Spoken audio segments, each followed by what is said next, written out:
Welcome to the Social Mobility Talks podcast, brought to you by the Social Mobility Commission. Today's episode is on contextualised recruitment, hosted by me, Alun Francis. I am the Interim Chair of the SMC, and the role of the Social Mobility Commission is to publish research on social mobility.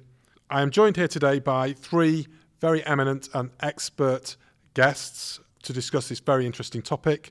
I have Stephen Gorard, Barnaby, Lenon and Joanne Conway. Hi everyone, I'm Joanne Conway. I am the Head of Diversity, Equity and Inclusiveness at EY. I've been with EY for 16 years now in a number of roles, including finance, before I moved into the area of diversity and inclusiveness.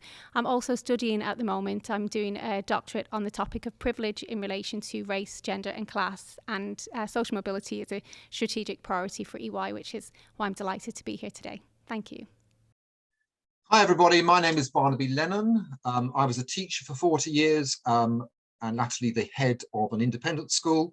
And when I retired, I set up a state school in the East End of London, whose specific objective was to improve social mobility by getting our students into good universities. And I'm now the Dean of Education at the University of Buckingham. Oh, hello, I'm Stephen Gorard. I'm Professor of Education and Public Policy at Durham University and the Director of the Durham University Evidence Centre for Education. So in this episode of Social Mobility Talks, we're going to discuss contextualised admissions and recruitment. Contextualised admissions and recruitment is taking a person's unique circumstances into account when looking at their application for a job or for university. It encourages employers or universities to make some adjustments to their admissions or recruitment criteria to see people's past achievements within the context of factors like the school they attended, their social background, and where they're from.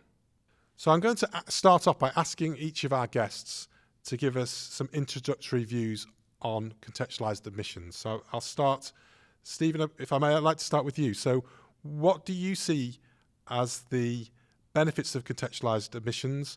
How are universities currently using them? And do you see them as a good thing? So yeah, as you said, contextualised admissions for university normally involve a reduced offer at intake for the student for a disadvantaged student. It's often combined with supported progression, and depending on which part of the UK you're in, it's really well settled in. Most universities are doing it or say that they're doing it. It's used to try and reduce intake stratification. So that's to reduce the stratification of student intake bodies, perhaps to increase the proportion who come from disadvantaged backgrounds, which is perhaps necessary due to the link between disadvantage, earlier disadvantage, and the lower average attainment of students. And not all disadvantaged students have low attainment by any means, but there is a quite clear correlation. I mean, it's a hard thing, isn't it? 1066 and all that, is this a good thing? I think in general you could say it's a good thing, but it must be a stopgap measure. It's not a solution to the real issue. Barnaby, I'm going to come to you next. Yeah, so I think it's a very good thing because what universities should be doing is trying to find the best students, and that means the students who have the greatest potential to make the most of university and do well. And that won't always be indicated by their GCSE or A-level results, because some pupils may have individual circumstances which have prevented them getting the results that they should have got, but nevertheless they have great potential. So I think it's a sensible thing, but there are many problems with it. And the problems include putting off good potential applicants, deceiving potential applicants by not being at all clear about your policies or methods. And Joanne, from an employer's point of view, why are employers using contextualisation? How does it differ from how universities use it? And is it a good thing?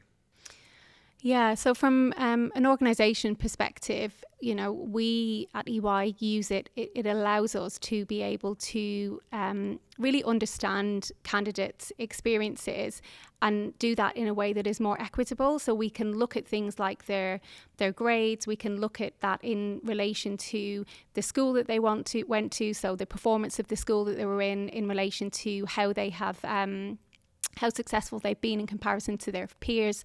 So we see that as being a much more equitable way to be able to look at the data. I mean, I agree with some of the comments that have been made previously around consistency, around making sure that, you know, that efficiency piece, the transparency, and I'd also say as well around building up that trust around, you know, people giving us their data, because we can only use contextualized recruitment if we actually have the information. Of course, it is you know, it's not mandatory. We ask for people if they would like to go through that process. So we have seen positive uptake in terms of how that benefits, and it's in line with the work that we're doing around equity in the workplace. So things like leveling the playing field is absolutely critical.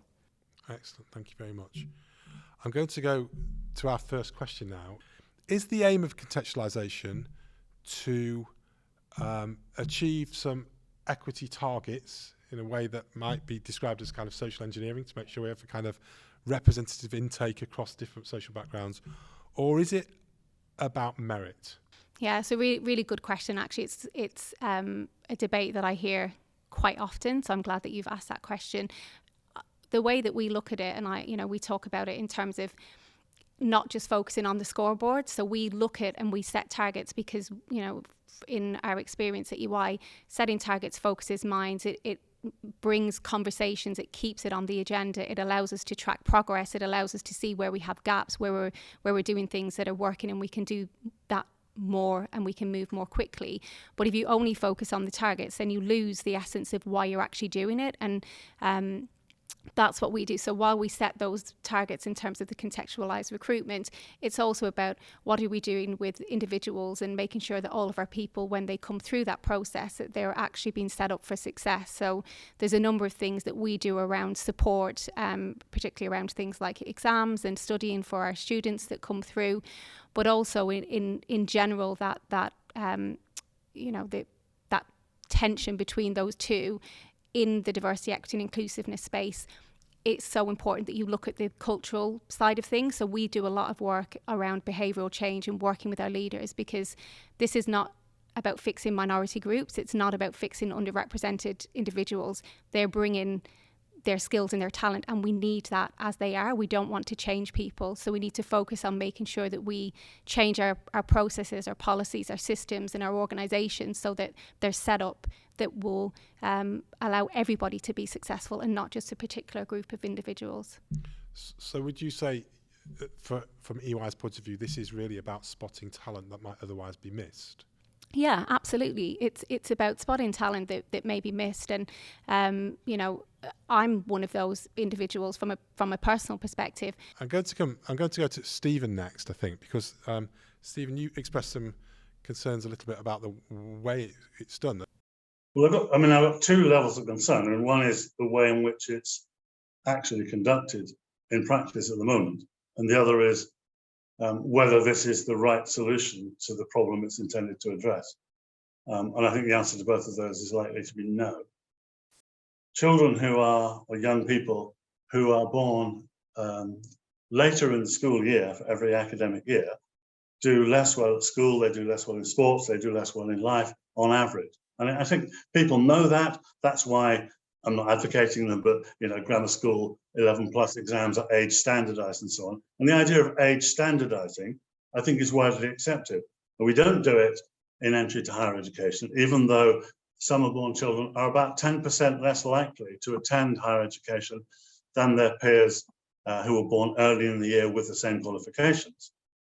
But I don't think anybody could object to the idea, because what it's saying is, through no fault of their own, these young people, just by an accident of when they were born in relation to an arbitrary date that was set by policy, 100 years ago, they're going to appear to be doing less well at school.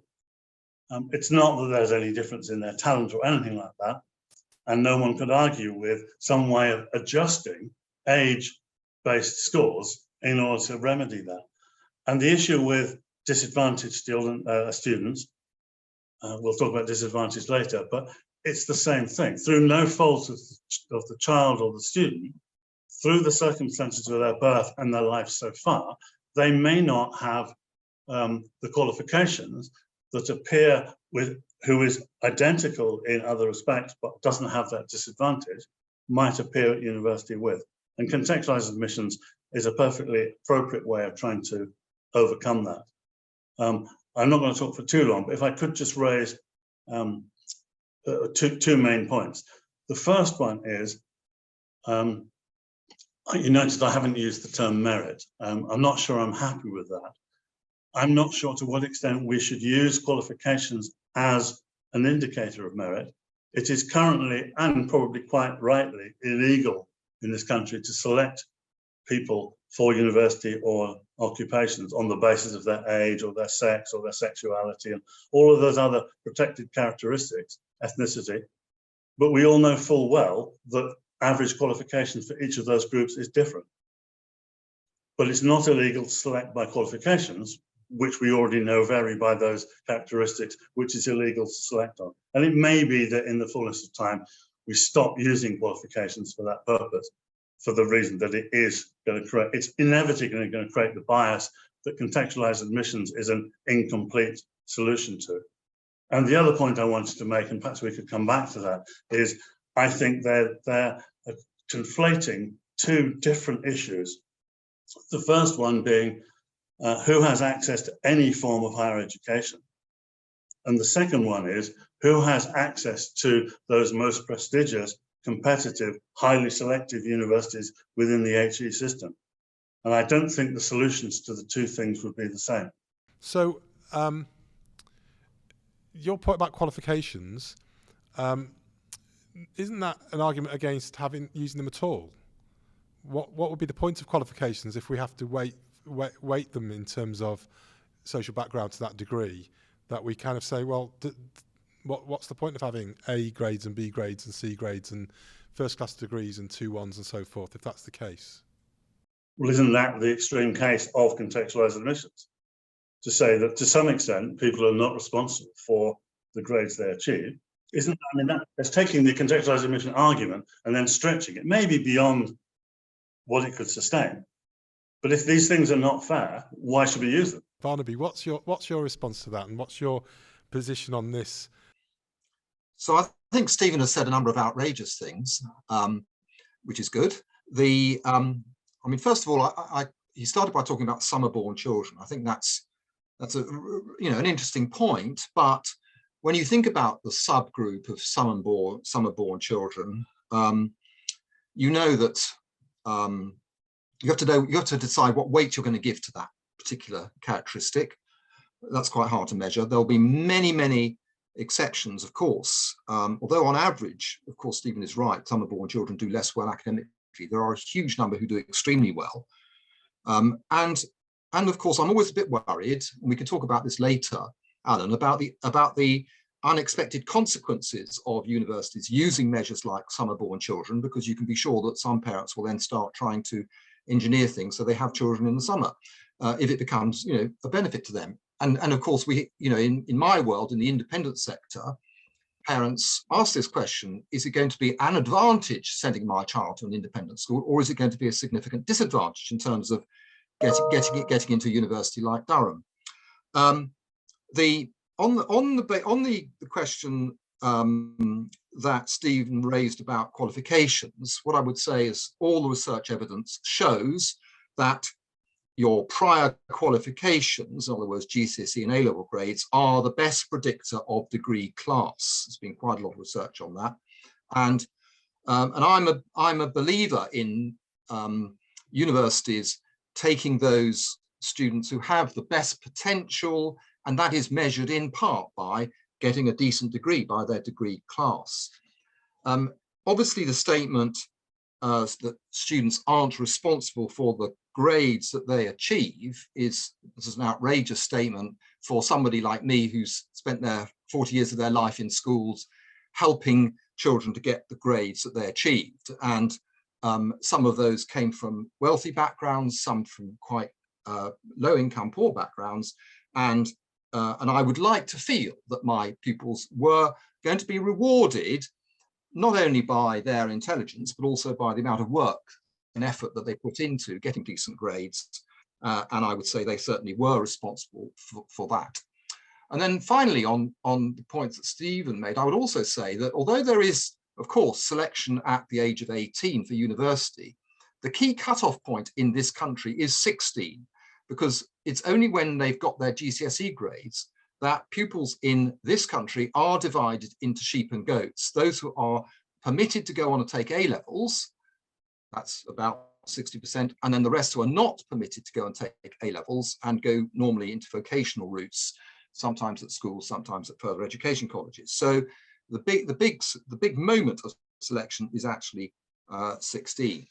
So I mean, in general terms, I'll just repeat what I said earlier. I'm all in favour of contextual admissions. I think that it shouldn't be a sociological experiment. It shouldn't be based on diversity targets, but it should be based on finding those pupils who have the greatest merits. But there are many problems with it, which we'll come back to. So we kind of got two views here of contextualisation, it feels to me. We've got one that's quite a radical view, which is to say, look, the gaps between people can be mapped onto their social backgrounds in quite a radical way.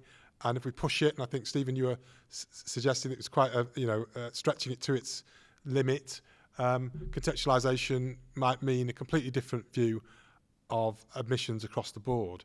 Whereas I think, Joanne, when you were describing the way that, for example, EY would use it, I think you're using it in a slightly different way. You're saying, broadly speaking, grades matter, but what you're looking for is exceptions to the rule, people who might just have missed out because they wouldn't fit the normal kind of profile. So is that a fair description? Yeah, I mean, there is that, it's that middle ground, isn't it, of between understanding that it's not perfect. So I agree with, some of the things that have been shared around that. But we have to, I'll answer your question first before I give my point of view on some of the things that have been spoken about. But we will look at it, and it will allow us to look at,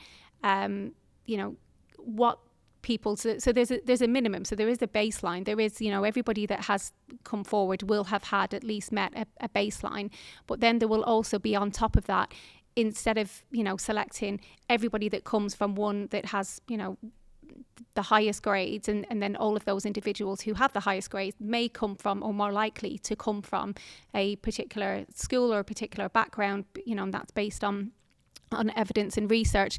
We will look at that in comparison to the school that they've gone to. So, for example, somebody who has gone to a school and they have got 4 C's, for example, but in comparison to the school that they're at and their peer group, that's absolutely exceptional, and they may be borderline being accepted. Then, for those circumstances, then we're able to make that decision and say, based on everything else, actually the potential that is there, then we're going to make that decision and we're going to accept that individual into the organisation. So it is about equity. It is about getting leveling the playing field.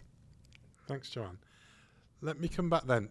Stephen, I want to go back to your point about really stretching this out. Do you think that employers like EY are being radical enough? Do you think they should go much further then in terms of the way they use contextualisation than the way that Joanne has described it? Well, it's difficult for me to answer that because we haven't done research on contextualised interviews and acceptance for occupations.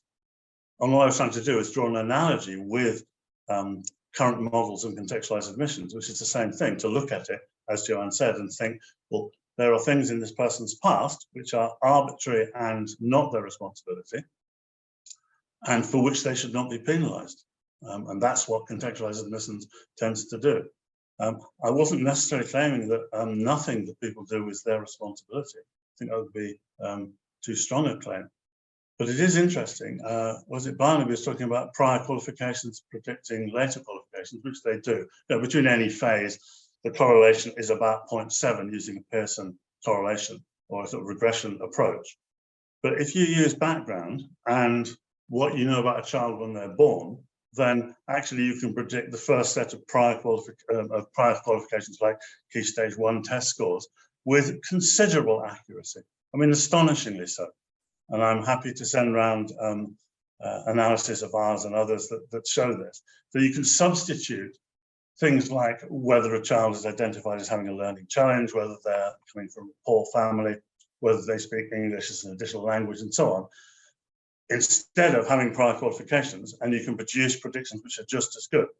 So what's possible is that even the prior qualifications, even at Key Stage 2 or Key Stage 4, are themselves the outcome of these prior things. And all we're doing by using later qualifications is continuing to use those prior background characteristics. And that's the point I was trying to make about with my reference to the law. I'm not suggesting at the moment a radical overhaul. I just want people to be aware of how strongly people's trajectory, to go back to the term that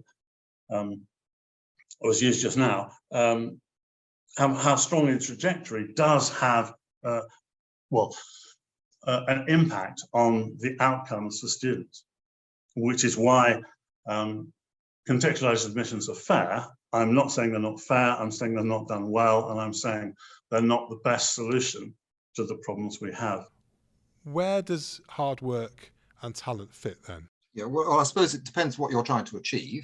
I'm saying I think universities, and indeed, EY and almost any company you could think of, are trying to identify those students who have the best potential. So in a university, that means have the best potential to do well in the degree course. And I quite understand that in Ernst & Young, you might also be deliberately seeking diversity because you believe that diversity produces better outcomes for the company as a whole. That's quite right. So, but the question we haven't asked yet, and that is, do those students and employees who get lower offers do well? Where are you on this thing about hard work and talent in the kind of contextualized recruitment story? It is about hard work, but it's not enough to just have hard work. It comes back to this myth of the meritocracy. You can work as hard as you want to work, but if there are barriers in place in terms of you not having access to knowing who the right networks are, that you don't know the processes, all the shadow processes that happen, or you don't have the mentors or the sponsors, then it doesn't matter how hard you work. It may be harder for you, and there may be barriers in place. So what I would say is that hard work is obviously really important, but it's not the only thing. There are systemic and historical things that are at play that we all need to take responsibility for to be able to break to move forward with this. Stephen, what is the evidence of impact around contextualised recruitment? What evidence is there that it works well? Well, where it's been tried, using the visible indicators that have been used, then obviously it does widen participation. It's not a seismic shift yet, but there are changes to the nature of the intakes to the student bodies. Obviously, you've got to be careful that it's not representing just a change in the population. Now, I mentioned supported progression. I mean, Durham and I think many other universities offer supported progression to all students, not just those who arrive on contextual offers, and I think that's correct. But our evidence and the evidence overall is quite clear. Those students who are accepted or come onto courses who've been constrained by disadvantage and were given contextualized offers, on average, are doing at least as well and probably better than the peers. There's no evidence of sort of declining standards.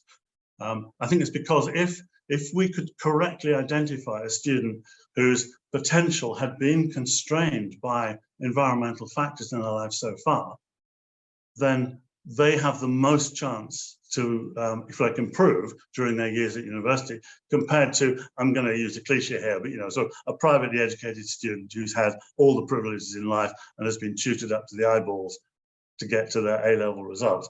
There's not that much more room for them to improve. But for some of those students with lower grades, there might be more potential to improve. So I think we can clear that one up. I think it's not endangering universities or the potential or the attainment of their students. The only concern I have is that all of these things are measured in terms of things like dropout rates, but primarily degree classes where they're available for the 3/4 of universities that have degree classes. So then you've got a kind of tautology. All we're saying is, as is with the prediction of prior qualifications, if you pick people on the basis of people who do well in assessments, they tend to do well in assessments. I'm not sure that that's how we should judge the success of the system or the success of the individual. Barnaby, what's your response to that? Well, I mean, I just feel that I am inclined to welcome into my university those students who have got talent, are motivated and work hard, even if that is the product of the environment, which it may well be, and it certainly is, definitely is the product of their genetic inheritance. I think that that's true. But in terms of university entry, I welcome such people, and that's what most members of the public, I guess, would expect. There's just one other point I want to lob in here, and that is that I was interested that when I set up a school in East London for teaching A-levels, and most of my students would have been on free school meals in their previous school before they took A-levels. They were nearly all the first person in their family to apply. I mean, a typical student at my school would have been a Bangladeshi girl, let's say, many of whom went on to read medicine. Many of them, when we talked about contextual admissions, felt that they did not want to have a leg up, did not want to be artificially propelled into a medical school or Oxford and Cambridge. And I just make that point, really, that the universities may think it's a good thing. I think, and because I've said it, I think contextual admissions is a good thing. But not everyone likes to be labelled as a free school meal pupil, or I am black and therefore I am subject to certain advantages in terms of admissions to this university. We know across the world that these are quite difficult, contentious and dangerous things. So no, I welcome anyone who's got talent and is motivated to work hard regardless of their environment, but while accepting that pupils who go to schools which on average get poor exam results should be given some advantage. I think that's absolutely right. That is what contextual admissions means. So, Stephen, explain why you say definitely not. Because we're talking about individuals, not about the places they come from. I mean, it's most obvious with regions or with postcode areas, but it's also true of schools. If you accept people because they go to a heavily disadvantaged school or a school that has low attainment, or you accept people with, from areas with low participation rates or with high levels of index of multiple deprivation, then you're not choosing an individual. There's a kind of fallacy involved in doing that. The majority of disadvantaged students don't go to heavily disadvantaged schools or live in heavily disadvantaged areas. So one of the main reasons why contextualized admissions is not working now is that people are using aggregate measures of disadvantage rather than individual ones. We only know the aggregate measures because we know the individual ones. We know how many people have participated in university or have high deprivation in Glasgow or whatever, because we know what the individuals are like in Glasgow. If we know what the individuals are like, just use that. If they're disadvantaged, they get contextualized admission. I don't think that there's any evidence that taking people from disadvantaged areas who are not disadvantaged is any form of benefit for the higher education system or increases equity. They've got to be individual measures, they've got to be verifiable, and they've got to be clear. If we don't use those, then we're going to get loads and loads of false positives. So I'm really interested in this point you've made, Stephen, because I think it gets to the nuts and bolts of some really tricky issues that we're debating in the Social Mobility Commission as well, which is about what measures we use and how accurately we use them. So we're very concerned, for example, about this. Every report we read about disadvantage and advantage kind of just is very binary. And so it almost implies that everybody in the disadvantaged group is all the same and everybody else is all the same. And it's kind of like, well, hang on, life is just a bit more complicated than that. So I'm going to move on to the next question for you all in terms of the way we use contextualisation, both employers and universities and any of the contexts they used.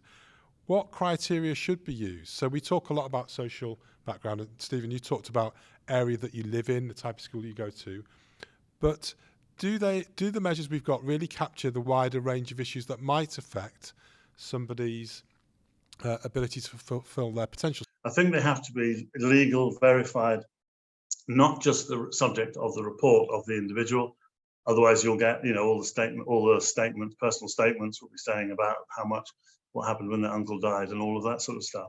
I'm afraid there would be a lot of gaming of that kind of situation. So what we're looking at is something which is clear, but has the strongest relationship to the indicators we're currently looking at, which is their attainment at age 18 or their attainment at age 16. So I think the best indicator for picking up SES, which is legal and verified, is the duration of free school meals. I accept what Barnaby and others have said, and yes, we've had examples where the best GCSE scores in a particular year have been a black kid on free school meals. But the bulk of the problem lies with poverty and early environment with these students. And it gets worse for every year that they're entitled to free school meals. So there's a huge difference between a child from a family who's been on free school meals for 1 term or even 2 years because of an economic downturn, and somebody who by the time they reach the age of 18 will have been eligible for free school meals for every year while at school.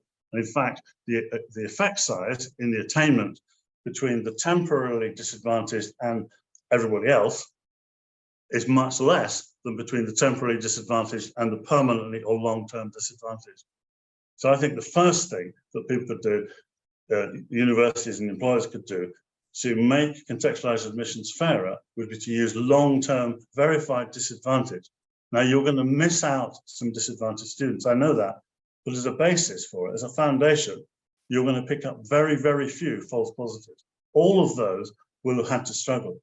So I absolutely get the logic of where you've gone with the argument, but I work here in a college in Oldham where we have significant numbers of students coming to us at 16 with very low GCSE attainment, very low English and maths attainment in particular.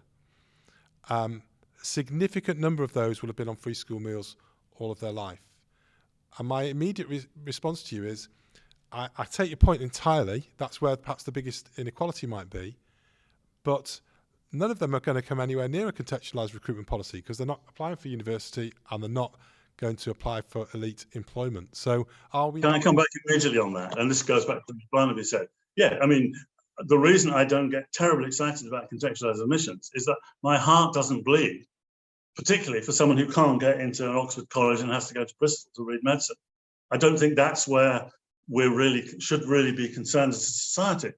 There are children leaving primary school without functional literacy, and they're never going to trouble the scorers in contextualised admissions. And for me, those are the people that need the real help, the real leg up. And that's why I particularly like, for example, the pupil premium policy. So I agree with where you're going with this. Yeah, there's a huge problem, and it's not to do with university admissions. By the time you get to university admissions, you're dealing with largely the usual suspects, and contextualised admissions accept mostly the usual suspects. They're largely people who would have gone to university anyway, but actually what people are confusing is whether they're going to a more prestigious university. Bring Barnaby and Joanne in, because I'm very sympathetic to what you said about those who are stuck at the bottom, if you like. But I think we've got 2 social mobility problems. We've got one of kind of sticky bottom and sticky top, people who can't improve their lot at the bottom, who you just talked about. But surely the issue about the top is quite important too, about who's going to elite universities and who's getting into elite professional jobs. Because if it's the same people from the same backgrounds, isn't that also a social problem? In the sense that if we don't have if we're going to have elites, we want porous elites, don't we? We want the opportunity to move in and out of them. Joanne, what do you think? Yeah, I agree, and I completely agree with, it is not just about having access to organisations. There are, many people that, people that I'm still friends with, people in my family that would never have thought of going to an organisation. I stumbled across EY. I actually applied for it because it was on a public transport route. I could get a train to it. That was one of the main reasons that I applied. I otherwise would never have known about it. And I think many people would be like that from similar backgrounds to me. So I definitely agree with that point. In terms of the, who gets in and who gets on, that's a huge focus. That's one of the things that we're looking at EY as well, and the work we've been doing with Progress Together around, it's not just about access into organisations for people from lower social economic backgrounds, but actually who progresses through and who is holding those top positions, because the people that have those influential positions are the people that are making the decisions, are the people who can actually have an impact and have a louder voice and have a platform and be able to do things like this, where we can actually hopefully try and break some of those stereotypes and really make a difference and work with people from all backgrounds to level the playing field. So I think it is about both, absolutely, and the work that the EY Foundation does is a critical part of that. They work with lots of young people from disadvantaged backgrounds, and it's not just about getting into elite organisations. It's about actually, changing the trajectory of their life into paid employment that doesn't have to be, a professional services firm. It can be whatever it is that they want to be. But the point is, they have the option, they have the choice, and they have access to that to make the decision that they want to, that is right for them. Thank you, Joanne. I'm going to come on that note back to Barnaby, and Stephen, I'm going to come back to you at the end before we move on to the next question. Barnaby, you spent many years in the independent sector, then went to work in the East End to run a state school, and you mentioned earlier on your archetypal Bangladeshi female learner who you have helped to get to the point when they're going to become a medical student accessing elite universities. That suggests to me that you think it's very important that we also have that kind of porosity, that openness in the elite, and don't just focus on the bottom. We need to focus perhaps on both. Yeah, I mean, I agree with many things that have just been said. So I certainly think that that we want we want access to the highest tariff universities and the most demanding jobs, and indeed politics, to be much more porous in this country than they have been historically. And I think that even the research of the Social Mobility Commission suggests that they are becoming more porous, although possibly too slowly. I completely agree with Stephen's point that you don't want to use aggregate measures too much, that you should be thinking about the individual, because one of the problems we have in independent schools is universities that talk about independent state school ratios, reducing the proportion of our students who come from independent schools as being a target. And the thing that I dislike about that actually is not that I'm keen on independent schools, although I am. It's that it ignores the individual, because I know from my experience that there are some independent schools that are very strong academically, some who are not, many pupils who are able, but many who have got special needs. And a third of my pupils in independent schools are on bursaries, and many of those come from low-income homes and were on free school meals in their state school previously. And so I hate the idea of all the pupils in independent schools and all the pupils in state schools being classified as being of a certain type, because it's just statistically completely wrong.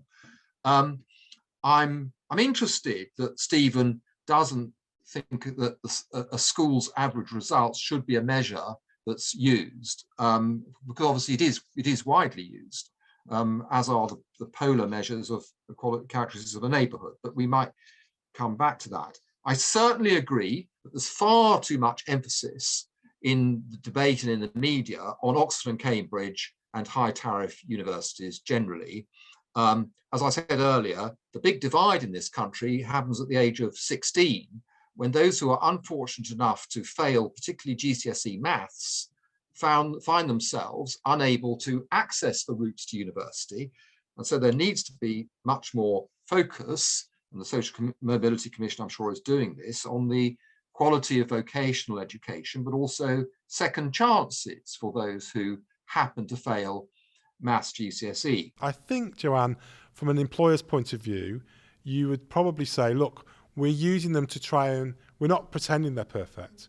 We're not trying to solve the problems of society, but what we're trying to do is broaden the the net really in terms of spotting talent to try and just make that better. Is that a fair description of how EY would use contextualised recruitment? Yeah, exactly that. It is about, leveling the playing field as much as we can, to some of the points that Stephen was making. There's so many things that, are out of our control. I'd love to go back on that podcast. There are so many things that we could change around the whole historical way that the institutions are set up, but actually what's within our gift. So what's in our sphere of influence and what can we do? And of course, there'll always be more that we can do, but contextualised recruitment is one that we see that is having that impact, and it's allowing us, and we've seen where we have created access to individuals that wouldn't have done otherwise if we didn't have contextualised recruitment. So okay, thank you. I want to just come back then to all three of you on a last couple of set of questions, because that's given a very clear view of kind of how EY would use this. But we've also talked about a range of ways and expressed some concerns about the range of ways contextualised recruitment is used by different organisations in different ways. And so my final question is about, we've talked to some of our commissioners before we did this podcast, and I think they were quite surprised at how many universities, for example, may well be using contextualised recruitment and people don't really know. Raised the question about, well, do the students know? Do their families know? Do the schools know? Should they know? What do we think? Can I come to you, Barnaby, on those questions about consistency and transparency? Yeah, I think it's absolutely diabolical. I mean, schools do obviously spend time thinking about this question. Will this pupil get a leg up if they apply to that university or not? So there is terrible lack of transparency, and I mean, I don't mind that different universities use different methods. I think that's fair enough, but it's very unclear, and so it's a problem for careers advisors, teachers, students, and families. I would certainly put in a plea to the Office for Students, actually, that they should be insisting that universities publish their admissions processes, which includes how they would use contextual admissions. And incidentally, an independent school, if they wish to attract good pupils from state primary schools, let's say, as many would want to do, would explain how, it doesn't matter that you haven't studied Latin or French.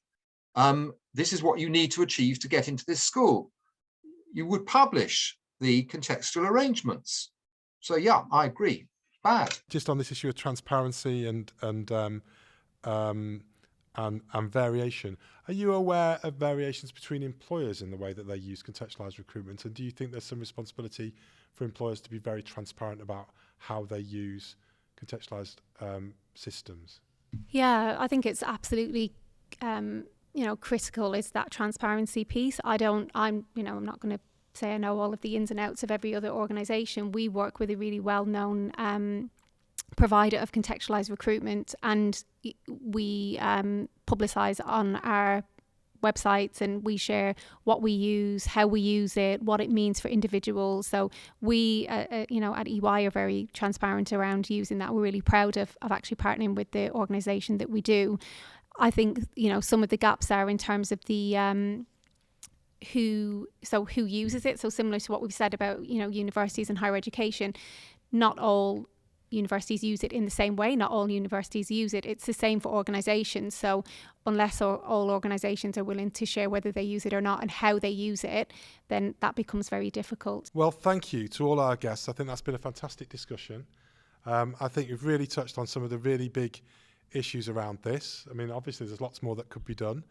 I would say the one that stands out for me amongst the most important is this issue about, well, yes, we need transparency and clarity about purpose for contextualised admissions, but I think it's really important that we recognise this issue that was raised earlier around those who never even get to that point, because actually there's a real big national challenge about the social mobility of those who are at the bottom end and whose opportunities are very limited because they're not even in the position of being able to apply to professional employers or to get into those universities, and that is an equally big challenge for us at the Social Mobility Commission. So it's a very rounded, nuanced picture. Thank you very much to all of you for helping us really explore some of those issues and to draw on your expertise. You've been fantastic guests, so thank you very much indeed. Please join us for further episodes of the Social Mobility Talks podcast, where we will be joined by a range of knowledgeable guests to discuss the other issues which are crucial to social mobility.